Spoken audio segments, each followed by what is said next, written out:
గానే తీసుకోకపోతే విచారణ డిమాండ్ చేస్తుంది, ఇది ఉండదు కదా. Right sir. ఇక తెలంగాణ అధికారిక చిహ్నం అలాగే తెలంగాణ అధికారిక గీతం ఈ రెండు కూడా మార్చాలని రేవంత్ డిసైడ్ అయ్యారు. దాని మీద నిన్న సంగీత దర్శకుడు కీరవాణితో కూడా డిస్కస్ చేస్తూ ఉన్నారు. దీన్ని బీఆర్ఎస్ అపోజ్ చేస్తోంది సార్. తెలంగాణ చరిత్రను చెరిపివేయడమే రాచరికపు ఆనవాళ్ల పేరుతో వేటుకు నిర్ణయం తీసుకున్నారు అని చెప్పేసి తెలంగాణ ఆవిర్భావ దశాబ్ది ఉత్సవాల వేళ జరుగుతున్న రాజకీయం దానికన్నా కూడా అసలు చర్చ ఏంటంటే తెలంగాణ గీతానికి ఆంధ్ర దర్శకుడి పెత్తనమైంది, కీరవాణి అనే ఈ రెండు రకాల డిబేట్ నడుస్తుంది. ఒకటి తెలంగాణ గీతానికి కీరవాణి సంగీతం పైన విమర్శలు, రెండు చిహ్నంలో కాకతీయ తోరణము చార్మినారు లేదు అని. అంటే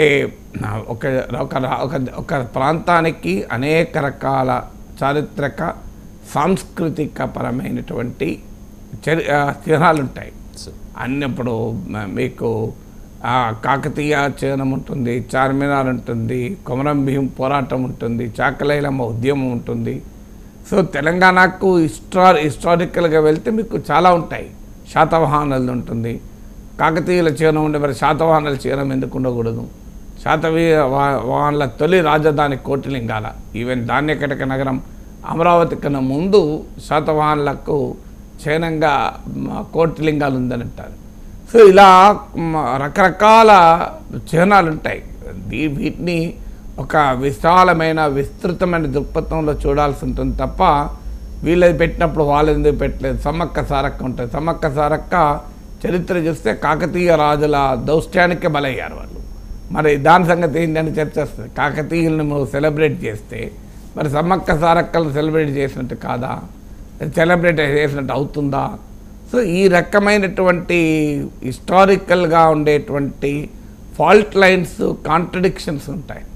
సో అందువల్ల హిస్టరీని ఒక ఉమ్మడి సంస్కృతిగా, ఒక ఉమ్మడి భావోద్వేగంగా, ఎమోషన్గా చూడాలి తప్ప దాంట్లో మనము భూతద్దాలు పెట్టి మైక్రోస్కోప్లు పెట్టి చూసే పని చేస్తే అనవసర వివాదాలు వస్తాయి.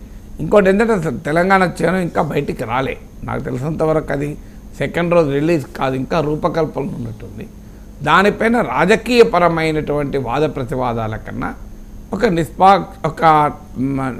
ఒక పాలిటిక్స్తో సంబంధం లేదు. ఎందుకంటే రాజకీయాలు ఏమున్నా తెలంగాణ అందరిది, తెలంగాణ అస్తిత్వం అందరిది, తెలంగాణ సంస్కృతి అందరిది. సో దానిపైన ఒక బ్రాడ్ కన్సెన్సస్ అనేది తీసుకురావాల్సి ఉంటుంది. లేదా ప్రభుత్వాలు వచ్చినప్పుడల్లా గుర్తులు మారడం అనేది, ప్రభుత్వాలు వచ్చినప్పుడల్లా గీతం మారడం అనేది మంచి సంప్రదాయం అయితే కాదు. బట్ ఏదైనా ఈ 10 ఏళ్ల బీఆర్ఎస్ పాలనలో తెలంగాణ గీతం లేదన్నది కూడా ఒక ఫ్యాక్ట్. ఇలా అందశ్రీ గీతం జయ జయ హే తెలంగాణ, కీరవాణి దర్శకత్వం, సంగీత దర్శకత్వం పైన ఆరోపణ విమర్శలు చేసేవారు 10 ఏళ్ళుగా ఎందుకు తెలంగాణ గీతం లేదని అడుగుతలేరు. మరి 10 ఏళ్ళుగా తెలంగాణ గీతం కూడా మనం రాసుకునే పరిస్థితి లేదా? ఎందుకంటే తెలంగాణ ఏర్పాటే సాంస్కృతిక పునాదులపైన వచ్చింది, ధూమ్ధామ్తో వచ్చింది తెలంగాణ. తెలంగాణ రావడంలో అమరవీరుల త్యాగాలు ఎలా ఉన్నాయో, కళాకారుల గజ్జెకట్టి పాట పాడిన వారి కంట్రిబ్యూషన్ కూడా అంతే ఈక్వల్. సో అందువల్ల తెలంగాణ ఉద్యమానికి, తెలంగాణ కళ సాకారానికి పాట, ఆట కీలకం. అలాంటప్పుడు మరి తెలంగాణ వచ్చాక 10 ఏళ్లకు కూడా ఎందుకని తెలంగాణ గీతం లేదు? దీనికి ఆన్సర్ ఉండాలి కదా. ఇప్పుడు ఇవాళ చూశాను పేపర్లో రస్మయ్య బాలకిషన్ ఆ రోజు మార్పులకు అందశ్రీ అంగీకరించలేదు కనుక తెలంగాణ గీతము లేదు అని. సో అది ఎంత నిజమో నాకు తెలియదు, కానీ అందశ్రీ గీతం కాకపోతే ఇంకొకరు గీతం, అందశ్రీ గీతమే పెట్టమన్నది చర్చ కాదు కదా. ఫండమెంటల్ క్వశ్చన్ తెలంగాణ గీతం లేకుండా 10 ఏళ్ల తెలంగాణ ఎందుకుంది? దాని మొదలు క్వశ్చన్కి ఆన్సర్ ఉండాలి. ఆ తర్వాత దర్శకత్వం. ఇప్పుడు మీకు ఇంకొక ఉదాహరణ చెప్తాను. సో తెలంగాణ ఉద్యమ కాలంలో మిలియన్ మార్చ్ జరిపి ట్యాంక్ బండ్ పైన ఉన్న విగ్రహాలపైన దాడి చేశారు. ఆ రోజు కూడా నేను తప్పది అన్నాను. సో తెలంగాణ అంటే ఆంధ్ర వాళ్ళ విగ్రహాలే పెడతారా అని మీకు ఆశ్చర్యంగా శ్రీశ్రీకి, గురజాడకు, జాషువాకు కూడా ఆంధ్ర తెలంగాణ అని అంటించారు. సో జాషువా నేను విశ్వనరుణ్ణి అన్నాడు. సో విశ్వనరునికి కూడా తప్పలేదు ప్రాంతీయ భావోద్వేగాలు. శ్రీశ్రీ అసలు మరో ప్రపంచాన్ని చూసినటువంటి మహాకవి శ్రీశ్రీ. సో అలాంటి వారిని కూడా ప్రాంతీయ భావోద్వేగాల ఘర్షణలో భాగం చేశాం. ఏం జరిగింది? తెలంగాణ రాష్ట్రం వచ్చింది, 10 ఏళ్ళు వచ్చారు. మరి 10 ఏళ్ళ తర్వాత ట్యాంక్ బండ్ పైన ఎంతమంది తెలంగాణ వైతాళికుల విగ్రహాలు వచ్చాయి నాకు చెప్పండి. ఎంతమంది తెలంగాణ వైతాళికుల విగ్రహాలు వచ్చారు? అంటే తెలంగాణ ఉద్యమ సమయంలోమో మీరు అంత భావోద్వేగాలు రెచ్చగొట్టారే, తెలంగాణ వచ్చాక తెలంగాణ వైతాళికుల విగ్రహాలు ఎన్ని వచ్చాయి? జయశంకర్ సార్కి మీరు ఎంత గౌరవం ఇచ్చారు నాకు చెప్పండి. విగ్రహం ఒక అగ్రికల్చర్ యూనివర్సిటీకి పేరు తప్ప ఒక ప్రామినెంట్ ప్లేస్లో ప్రొఫెసర్ జయశంకర్ సార్ విగ్రహం వచ్చిందా? మరి దానికి ఆన్సర్ ఎందుకు రాలేదు అనేది క్వశ్చన్ రావాలి కదా. తెలంగాణ సిద్ధాంతకర్త కదా, అసలు ప్రభుత్వం పెట్టలేదు, ప్రతిపక్షాలు పోరాడలేదు, తెలంగాణ ఉద్యమంలో పాల్గొన్న మేధావులు మౌనంగానే ఉన్నారు, సివిల్ సొసైటీ ఆర్గనైజేషన్స్ పట్టుబట్టలేదు. ప్రొఫెసర్ జయశంకర్కు ఏ స్థాయిలో గుర్తింపు వచ్చింది నాకు చెప్పండి. ఆయన ఒక పెద్ద విగ్రహం పెట్టారా? లేదా ఆయన విగ్రహం పక్కకు పెట్టండి. నేనేం విగ్రహాలు పెట్టడానికి అనుకూలమేం కాదు. నా అభిప్రాయం అయితే మీరు ఏ నాయకునికైనా ఒక విగ్రహం పెట్టే కన్నా ముందు ఓ మంచి స్కూల్ కట్టండి, ఓ మంచి హాస్పిటల్ కట్టండి వాళ్ళ పేరిట, ఓ మంచి పార్క్ నిర్మించండి అని కోరుకుంటాను. నేను విగ్రహాలు కోరుకునేవాడిని కాదు. ఎందుకంటే విగ్రహాలు ఎంతమందికైనా ఎన్నెన్ని విగ్రహాలు పెడతాం, దానికన్నా ఒకే విగ్రహాలు పెట్టకూడదని నా అభిప్రాయం కాదు, కానీ అది అతి కాకూడదు. దానికన్నా మీరు ఒక నాయకుని పేరిట ఒక పెద్ద ఆసుపత్రి కడితే అది ఎల్లకాలం వేలాది మంది ప్రాణాలు కాపాడుతూ వారికి ఆరోగ్యాన్ని ఇస్తూ ఆ నాయకుని గుర్తుపెట్టుకుంటూ ఉంటారు కదా అన్నది నా అభిప్రాయం. బట్ స్టిల్ అయినా ప్రొఫెసర్ జయశంకర్ పేరిట తెలంగాణలో ఒక ప్రామినెంట్ చిహ్నం చూపెట్టాడు. ఒక ప్రామినెంట్ అగ్రికల్చర్ యూనివర్సిటీకి పేరు పెట్టడం మనహా, దానికి ఉన్న పేరు తీసి కొత్త పేరు పెట్టారు అంతే తప్ప ఆచార్య ఎన్జీ రంగా పేరు తీసి అది ఆంధ్రాకు పంపించారు. ఆ పేరు బైఫర్కేట్ అయ్యాక సో దీనికి జయశంకర్ సార్ పేరు పెట్టారు. మరి ఎందుకని ఒక ప్రామినెంట్ చిహ్నం జయశంకర్ సార్ లేదు?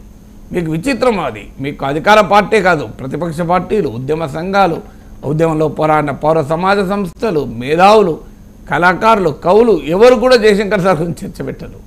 సో ఆశ్చర్యంగా ఉంటుంది మనకు. అందువల్ల అల్టిమేట్గా ప్రతిదాన్ని మనం వివాదం చేయాల్సిన అవసరం లేదు. సంగీతము దీన్ని తెలంగాణ సంగీతం వేరే, ఆంధ్ర సంగీతం వేరే ఉండదు కదా. ఇప్పటికి కూడా మనం కర్ణాటక సంగీతం అంటాం. కర్ణాటక సంగీతం అంటే కర్ణాటక వాళ్ళది కాదు కదా. సో క్లాసిక్ కర్ణాటక సంగీతం అంటే అది కర్ణాటక వాళ్ళది అని మనం కొట్టిపారేలేం కదా. అందువల్ల ప్రతిదాన్ని కాంట్రవర్సీ చేయాల్సిన అవసరం లేదు. ప్రతిదానిపైన ప్రాంతీయ భావోద్వేగాలను రెచ్చగొట్టి రాజకీయ ప్రయోజనం పొందడం అనేది మొదలైతే దానికి ఎన్ని ఉండదు. అల్టిమేట్గా తెలంగాణ ప్రజలు గర్వంగా పాడుకునేటువంటి గీతం. సో దానికి వివాదాలు సృష్టించి రాజకీయపరమైన అంశాలు.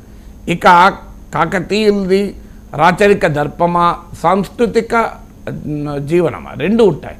సో మీకు దేంట్లోనైనా రాచరిక చిహ్నము ఉంటుంది, ఒక సాంస్కృతిక వైభవము, సాంస్కృతిక సాంప్రదాయం ఉంటుంది.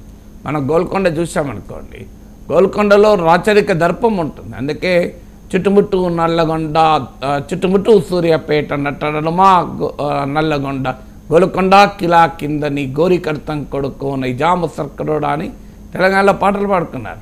అంటే Golconda was a symbol of రాచరిక ఆధిపత్యం, రాచరిక పెత్తనం. అదే సమయంలో ఇవాళ మనం గోల్కొండను ఒక టూరిస్ట్ ప్లేస్గా చేసుకొని ఒక హెరిటేజ్ సింబల్గా, హెరిటేజ్ బిల్డింగ్గా, వారసత్వ భవనంగా దాన్ని కాపాడుకుంటున్నాం. అందువల్ల చరిత్రలో రాజుల కాలపు అంశాలు అటు రాచరిక దర్పాన్ని సింబలైజ్ చేస్తాయి, ఇటు సాంస్కృతిక వారసత్వాన్ని సింబలైజ్ చేస్తాయి. మీరు ఎనీ కట్టడమైనా తీసుకోండి, ఎనీ రాచరిక కాలపు సింబల్స్ అని తీసుకోండి, రెండూ ఉంటాయి.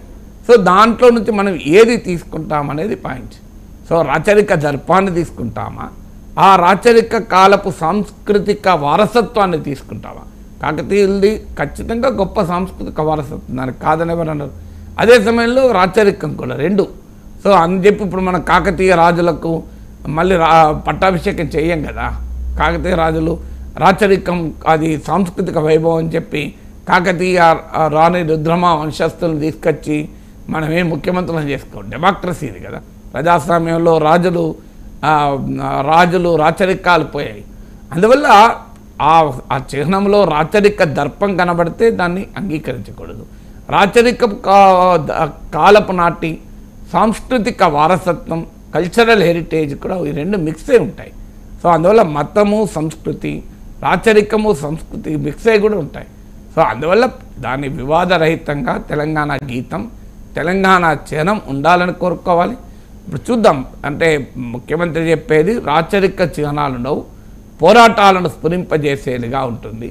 ఎందుకంటే తెలంగాణ కళ సాకారం కావటానికి పోరాటాలే ముఖ్యము అని. సో అది ఆ చిహ్నం వచ్చాక అది ఏ రకంగా ఉంటుంది, ఏది ఉండాలి అనే ఒక విస్తృత పొలిటికల్ కన్సెన్సస్లో రావాల్సింది తప్ప పొలిటికల్ కంటెస్టేషన్ ఉండాల్సింది కాదు. సో అన్ఫార్చునేట్లీ ప్రతి ఒక్కటి రాజకీయపరమైన ఘర్షణకు కారణమైతే విధానజుని తెలంగాణలో భారీ ప్రాజెక్టు కట్టడానికి ఆంధ్ర కాంట్రాక్టర్లతో కట్టిస్తారు, దానికేం అభ్యంతరం లేదు, ఎక్కడ అభ్యంతరం లేదు.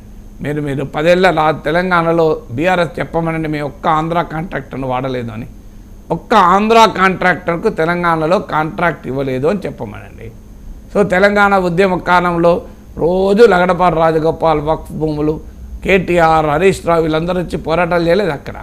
ఏమైంది మరి 10 ఏళ్ళ తెలంగాణ కేసీఆర్ పాలనలో లగడపాటి లాంకో హిల్స్ భూములు ఏమైనాయి? అసలు దాని చర్చ ఎక్కడ జరిగిందా?